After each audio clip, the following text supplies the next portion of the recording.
लाभ वृद्धि मंत्र पर हो या रूप लीला चिंतन? हमारा सबसे पहला उद्देश्य होना चाहिए संसार का चिंतन छोड़ना। समझ रहे?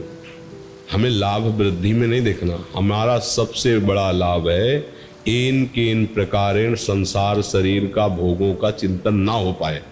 अब वो हमारा मन निरंतर नाम में लगता है कि मंत्र में लगता है कि रूप में लगता है कि लीला में लगता है। एक रस ये रह नहीं सकता, क्योंकि सिद्ध पुरुष होने सिद्धावस्था जब आ जाती है तो अगर रूप में डूबा तो कई घंटे रूपे में डूबा है, नाम में डूबा तो कई घंटे नाम में डूबा हुआ है। लेकिन अपने लोग साधक हैं, तो इसीलिए अभ्यास योग युक्तेन, हमको ऐसे अभ्यास योग युक्त होना है चेतसा नान्यगामिना, कि हमारा चित्त कहीं और जाए ना। तो देख रहे हैं मंत्र से उठ के भाग रहा है तो नाम में लगा दिया, नाम से भाग रहा है, सत्संग सुनाने लगे, स्वाध्याय में लगा दिया, सेवा में लगा दिया।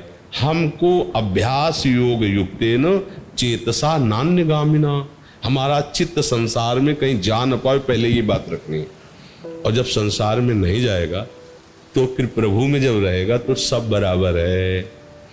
उन्हीं प्रभु का रूप है, उन्हीं प्रभु की लीला है, उन्हीं प्रभु का नाम है, उन्हीं प्रभु का धाम है। समझ रहे हो? अब आपके अंदर जो वो भेजेंगे वो आ जाएगा। आपको क्या परेशानी?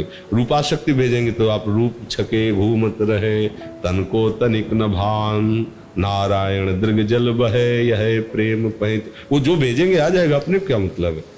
वो अगर नाम की आसक्ति भेजेंगे, रोम रोम जब रग रग बोले तब कछ स्वाद नाम को पावे, धाम तो खुली आंख से दिव्य वृंदावन आपको झलकने लगेगा। वो भेजते हैं, वो अपनी सामर्थ्य नहीं होती। प्रियालाल हमें देते हैं, हमें क्या करना है?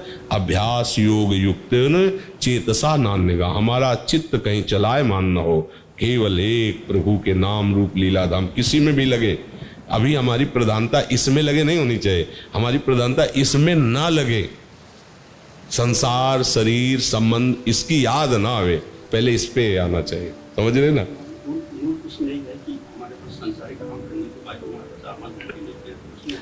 असल बात, संसारिक काम को भागवतिक बिना बनाए बात नहीं बनेगी। अगर आप उसको संसारिक ही रखेंगे तो मतलब अधूरा रहेगा काम। हमें वो समय भी सार्थक करना है।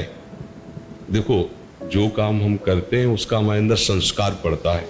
जैसे आप 8 घंटे संसारिक काम किए, वो माना है संसारिक काम है, और उसमें आप सावधान नहीं रहे, नाम जप नहीं किया, तो अब दो घंटे जो आपको मिलेंगे ना, तो चाहे जितने चतुरता करो, वो 8 घंटे की रील 2 घंटे आपको चला के दिखाई जाएगी। आप लड़ते रहो, उस समय ना रूप का स्वाद होगा ना नाम का स्वाद होगा, केवल लड़ाई होती रहेगी। क्योंकि वो 4 घंटे 8 घंटे जो उसने सीन ली है ना, वो बड़ा चतुर है मन, वो वही भेजता रहेगा। उसने ऐसा क्यों कहा, ऐसा उसको किया, वैसा वैसे, वो चलाता रहेगा। अगर उसे भागवतिक माना, प्रभु में समर्पित कर दिया, तो उसकी पहचान है कि उसकी याद नहीं आनी चाहिए जो 8 घंटे किया। अब जो करना है, चाहे रूप में डूबो चाहे नाम में डूबो, बात समझ में आ रही है अच्छे से अंदर से? उसको जो समय आप संसार में व्यवहार में देते हैं, देना ही पड़ेगा। सबको देना पड़ता है, चाहे जितना बड़ा महात्मा हो, उसको दर्शन देने के लिए आना पड़ता है, उसको सबसे बात करनी होती है, वो सबके दुख सुख की बातें पूछ करके उसको प्रभु में आकर्षित करता है। ये उसकी सेवा है, पर वो किसी से राग नहीं करता। आपके जाने के बाद आपकी अगर झांकी हमारे मन में आ गई, इसका मतलब हम आपसे राग करते हैं। आपके हटने के बाद जहां हम हैं वहीं होनी चाहिए। अगर आपकी याद आई है तो कोई ना कोई त्रुटि हो गई आपसे हमारी, तभी आपकी याद आएगी। क्योंकि प्रेम जो होता है वो सच्चिदानंद प्रभु में होता है। राग जो होता है वो पांचभौतिक रचना में होता है। पांचभौतिक रचना की कोई भी याद आना वो राग की सूचना है। यदि प्रभु के संबंध से है तब तो ठीक है, और अगर ऐसे याद आती है तो वो राग है। और जहाँ राग है वहाँ फिर अनुराग का मार्ग बाधित करने वाला है। क्योंकि ये राग जब वैराग्य में बदलता है तभी अनुराग का प्रादुर्भाव होता है। समझ पा रहे हैं आप? जी जी, नाम या मंत्र जप में संख्या की अपेक्षा उसके चिंतन की प्राथमिकता है। हाँ, यही। तो जैसा कि पूर्व में सुना है कि निज मंत्र के लिए 18 लाख जप होना चाहिए, तो उसका निर्वहन कैसे होगा महाराज? हाँ, मतलब उसका निर्वाह का मतलब है आदमी को लगाना।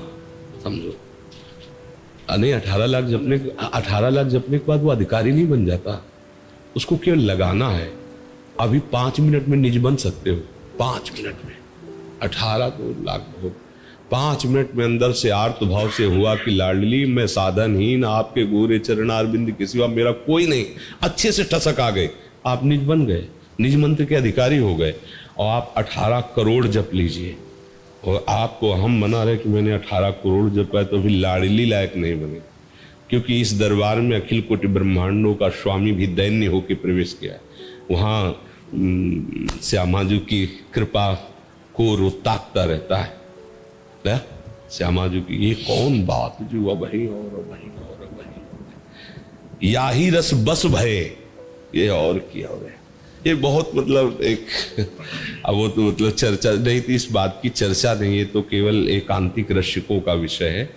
तो यहाँ चिंतनीय बात है। श्री जी से जब आप देखो, हम आपको जानते नहीं प्रगट में, लेकिन आप जैसे प्रश्न कर रहे हैं तो परिचय मिला, आप मेरे, आप हमारी श्री जी के हैं, तो आप बन रहे ना निज जन, आपको बताने की थोड़ी जरूरत है, आप निज जन बनते चले जाएं। ऐसे आप जपते रहिए, भजन करते रहिए, श्री जी से अपनापन करते रहिए, तो नेत्र देखते ही पता लग जाता है कि ये अपने जन है।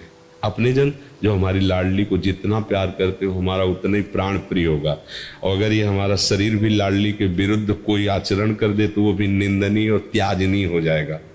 अन्य शरीरों की बात क्या, लाडली के अनुकूल हो जाए तो कोई भी हो। देखो यहाँ के आचार्य जन महापुरुष यहाँ के खगमृग पशु पंछियों की भी वंदना करते हैं। क्यों?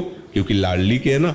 हरिराम व्यास जी कह रहे, किशोरी अब मोहि अपनी कर लीजिए, और दिए कछ भावत नहीं, वृंदावन रज दीजिए। खग मृग पशु पंछी या बन के चरण शरण रख लीजिए। हे वृंदावन के खग मृग पशु पंछी, मैं आपसे प्रार्थना करूं, मुझे अपने चरणों की शरण दीजिए।